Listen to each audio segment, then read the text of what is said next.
अस्सलाम वालेकुम। I am Chaudhary Shahat. Welcome to the YouTube channel electrical test preparation by Chaudhary Shahat. तो हम डिस्कस कर रहे हैं हांडा के चैप्टर नंबर 20 सिंक्रोनस जनरेटर का।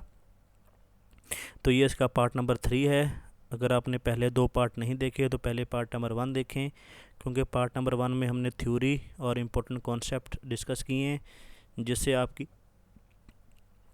चैप्टर की अंडरस्टैंडिंग जो है बेहतर हो जाएगी। तो पहले आप पार्ट नंबर 1 देखें। चलिए एमसीक्यूज़ की जो डिस्कशन है वो स्टार्ट करते हैं। एमसीक्यूज़ नंबर 88 है। If the input to a alternator remains unaltered but excitation is change then which of the following will not change. तो आपकी जो किलोवाट आउटपुट है वो एक्साइटेशन चेंज करने से चेंज नहीं होती। एमसीक्यूज़ नंबर 89 है। Which of the following method is likely to give the voltage regulation more than the actual value. तो ये सिंक्रोनस रिएक्टेंस मेथड है। ये भी एमसीक्यूज़ बहुत दफ़ा टेस्टों में आ चुका है। देन एमसीक्यूज़ नंबर 90 है। The effect of cross magnetizing in an alternator field is to make output. जो आपकी आउटपुट होती है उसको नॉन साइनोसाइडल बना देता है। बेसिकली जो आपका क्रॉस मैग्नेटाइजेशन का इफेक्ट है उसकी रीज़न ये है कि आपका जो क्रॉस मैग्नेटाइजेशन का इफेक्ट है जो आपकी फील्ड होती है उसको डिस्टॉर्ट करता है। तो फील्ड को डिस्टॉर्ट करने की वजह से आपकी जो साइन वेव है वो भी डिस्टॉर्ट हो जाती है, नॉन साइनोसाइडल हो जाती है। एमसीक्यूज़ नंबर 91 है। In order to reduce the harmonics in the EMF generated in alternator. तो आपकी जो स्लॉट्स होती हैं उसको स्क्यूड होना चाहिए। सेलियंट पोल टिप्स जो होती हैं उनको चैम्फर्ड होना चाहिए, और आपकी जो वाइंडिंग होती है वो वेल डिस्ट्रीब्यूटेड होनी चाहिए। ये 91 नंबर एमसीक्यूज़ भी बहुत इंपॉर्टेंट है, ये भी टेस्टों में अक्सर आ जाता है। एमसीक्यूज़ नंबर 92 है। The maximum power in a synchronous machine is obtained when the load angle is. आपका जब लोड एंगल 85 डिग्री होता है तो उस वक्त जो आपकी मैक्सिमम पावर है वो सिंक्रोनस मशीन जनरेट करती है। एमसीक्यूज़ नंबर 93 है। The EMF generated due to nth harmonics component of flux in an alternator will be. तो आपकी जो हार्मोनिक होगी, फ्लक्स होगा जो आपका nth हार्मोनिक्स का, उसकी जो वैल्यू होगी वो less than that the value of the fundamental EMF. तो उसकी फंडामेंटल ईएमएफ से जो है वो वैल्यू कम होगी। बेसिकली उसकी मैग्नीट्यूड फंडामेंटल जनरेटेड ईएमएफ से जो है वो कम होगी। एमसीक्यूज़ नंबर 94 है कि synchronizing torque come into operation under all of the following cases except. जो आपका reduction in the exciting current in one of the alternator. MCQs number 95 है। Unbalance three phase 95 number MCQs है। Unbalance three phase stator current cause. जो आपका unbalance three phase stator current है वो unbalance frequency current in rotor produce करता है, heating करता है रूटर में, और वाइब्रेशन जो है वो प्रोड्यूस करता है। एमसीक्यूज़ नंबर 96 है। In large generator protection provided against external fault. तो हम जो बायस डिफरेंशियल प्रोटेक्शन प्रोवाइड करते हैं, सेंसिटिव अर्थ फॉल्ट प्रोटेक्शन प्रोवाइड करते हैं, और inter turn fault protection provide करते हैं। एमसीक्यूज़ नंबर 97 है। Pitch factor is the ratio of EMF of. जो आपकी पिच फैक्टर होती है बहुत दफ़ा एमसीक्यूज़ टेस्टों में आ चुका है। Pitch factor is the ratio of EMF of short pitch coil to the full pitch coil. ये 97 नंबर एमसीक्यूज़ बहुत दफ़ा टेस्टों में आ चुका है। एमसीक्यूज़ नंबर 98 है। In alternator if the winding is short pitched by 50 electrical degree its pitch factor will be. ये basically यहाँ पे वैल्यू 50 नहीं है 60 आनी चाहिए, क्योंकि इसको अगर आप 50/2 करेंगे तो इसका आंसर और आता है। अगर आप इसको 60/2 करेंगे तो उसका कॉज लेंगे तो आपका जो आंसर है 0.866 आता है। तो मे बी ये मिस प्रिंटिंग है, तो यहाँ पे जो है वो 6 आना चाहिए। तो 60 इलेक्ट्रिकल डिग्री से इसका जो आंसर है वो बी बनता है। एमसीक्यूज़ नंबर 99 है। The पोर्टी triangle separate. ये बेसिकली आर्मेचर लीकेज रिएक्टेंस और आर्मेचर रिएक्शन एमएमएफ को जो है वो सेपरेट करता है। एमसीक्यूज़ नंबर 101 है। Two alternator running in parallel if the field of one of the alternator is adjusted it will. जो आपका जो है वो it will change its power factor. अगर आप फील्ड एक जो वो एक्साइटेशन उसकी एक ही फील्ड चेंज कर रहे हैं तो बेसिकली उसकी एक्साइटेशन चेंज कर रहे हैं तो उसका जो पावर फैक्टर है वो चेंज हो जाएगा। एमसीक्यूज़ नंबर 102 है। A generator is operating by itself supplying system load the reactive power supplied by generator will। जो आपके उसकी reactive power है वो depend on the amount demanded by the load। Basically अगर आप उसकी जो किसी भी जनरेटर की एक्साइटेशन उसको नॉर्मल देते हैं तो वो अपने वो खुद ब खुद जब वो लोड सप्लाई कर रहा है किसी भी लोड को, तो जो रिएक्टिव पावर होगी वो डिमांड सप्लाई करेगा जो कि डिमांडेड बाय द लोड होगी। लेकिन अगर जो है वो उसकी रेटेड रिएक्टिव पावर वो अब जो है वो सप्लाई कर रहा है, लेकिन रिएक्टिव पावर और चाहिए, तो फिर आपको जो एक्साइटेशन है वो और ज़्यादा इंक्रीज़ करनी पड़ेगी। फिर जो है वो जनरेटर की जो रिएक्टिव पावर की कैपेबिलिटी है वो और ज़्यादा इंक्रीज़ होगी। MCQs नंबर 103 है, which of the following part play important role in over speed protection of generator. तो ये आपका गवर्नर होता है। बेसिकली गवर्नर जो है वो आपकी जनरेटर की जो स्पीड है उसको ऑटोमेटिकली कंट्रोल करता है। MCQs नंबर 104 है, which type of protection is provided on generator to protect against stator insulation fault. तो आप फेलियर, तो आपका जो डिफरेंशियल प्रोटेक्शन है ये आपकी स्टेटर की इंसुलेशन फेलियर के लिए यूज़ होती है, प्रोटेक्शन के लिए यूज़ होती है। MCQs नंबर 105 है, which relay come into operation in the event of failure of prime mover connected to the generator. तो ये आपकी रिवर्स पावर रिले है कि आपका जो जनरेटर है वो एज अ सिंक्रोनस मोटर काम ना करे in case of prime mover failure, तो उस वक्त जो है वो रिवर्स पावर रिले ऑपरेट करती है। MCQs नंबर 106 है, in alternator the distribution factor is defined as ratio of EMF। ये भी बहुत इंपॉर्टेंट MCQs है, बहुत दफ़ा टेस्टों में आ चुका है 106 के अल्टरनेटर का डिस्ट्रीब्यूशन फैक्टर क्या होता है कि ratio of EMF of distributed winding to the concentrated winding. ये बेसिकली कनेक्टेड वाइंडिंग नहीं है, ये कंसनट्रेटेड वाइंडिंग लिखा हुआ है यहाँ पे, ये मिस प्रिंटिंग है, ये कंसनट्रेटेड वाइंडिंग है।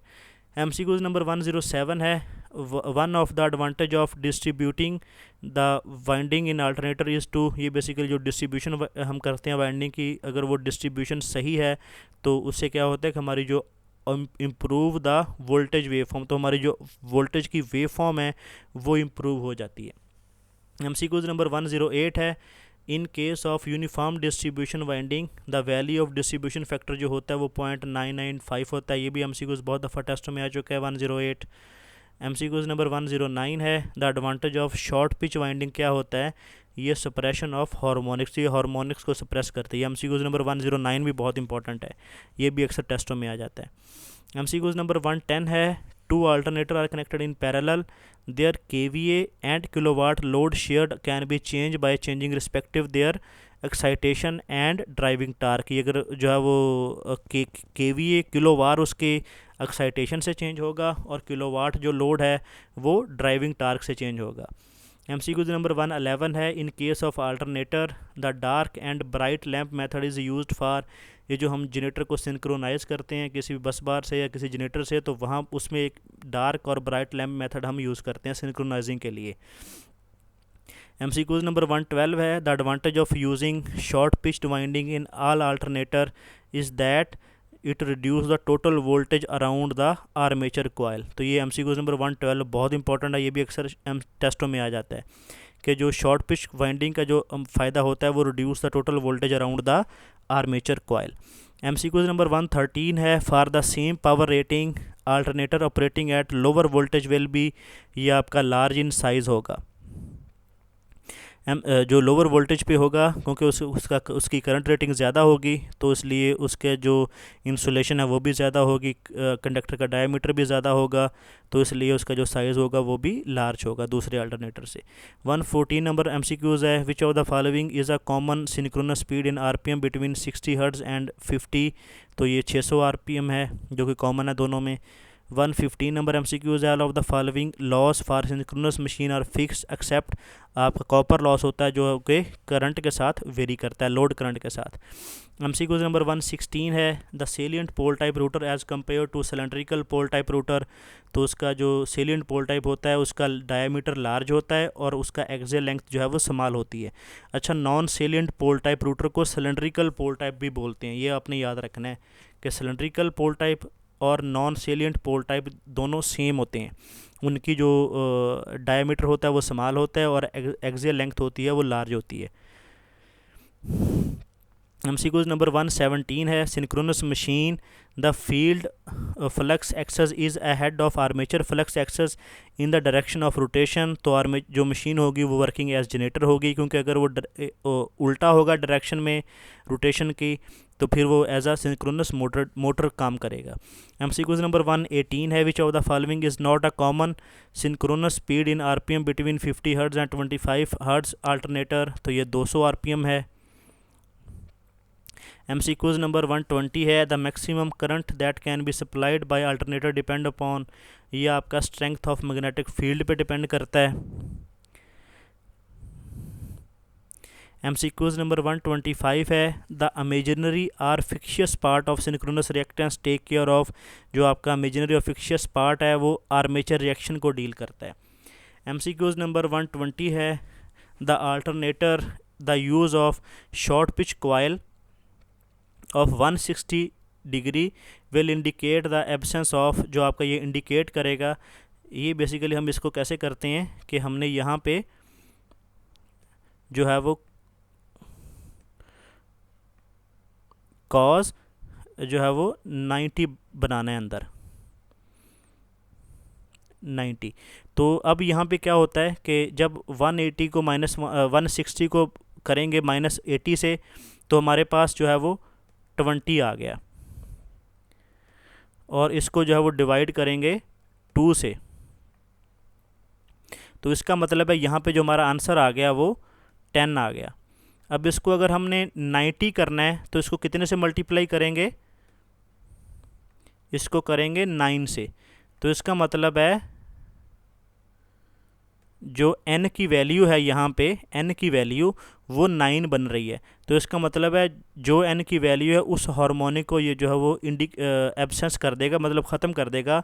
तो ये जो है वो इसका मतलब है ये nth हार्मोनिक को ख़त्म कर देगा जब अगर हम उसकी electrical degree short pitch winding की 160 डिग्री रखेंगे।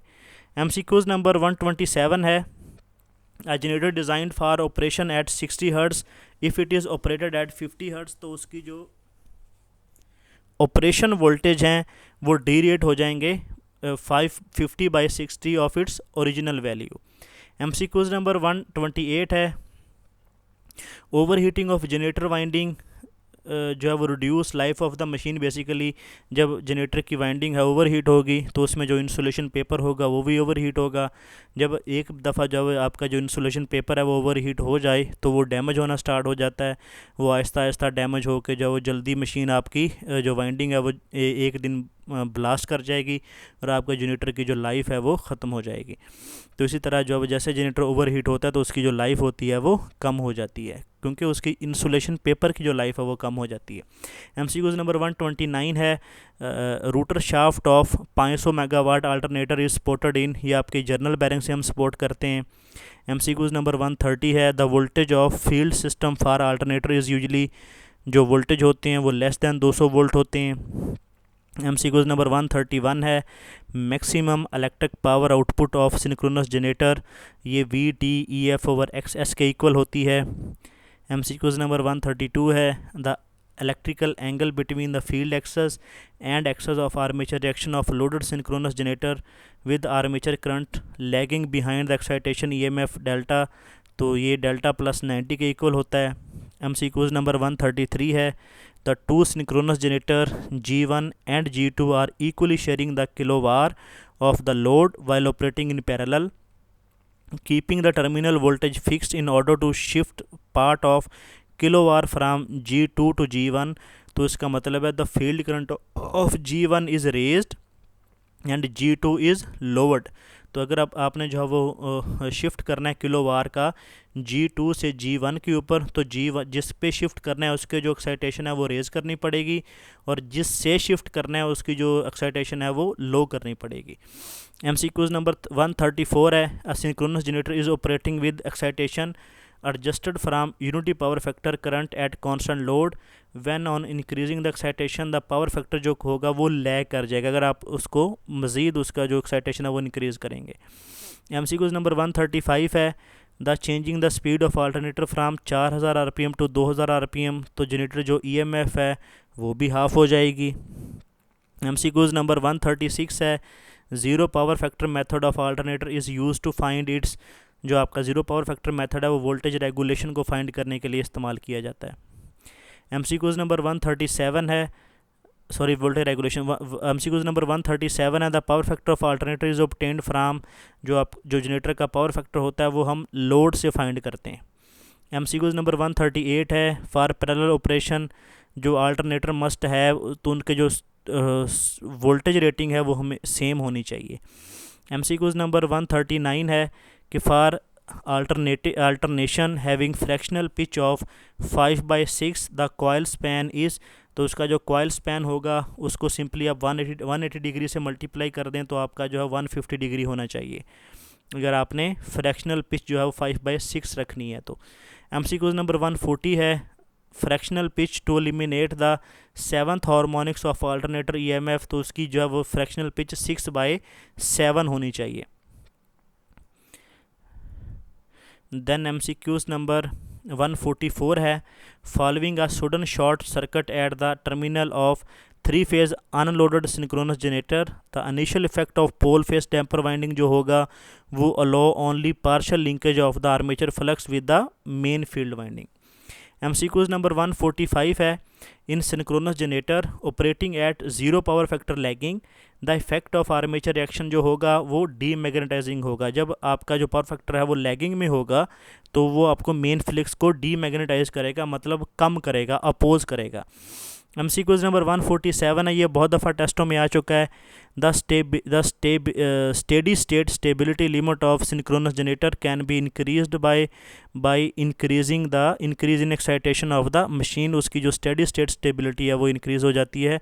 ये 147 नंबर MCQs भी बहुत दफ़ा टेस्टों में आ चुका है। तो ये था हमारा सिंक्रोनस जनरेटर का चैप्टर।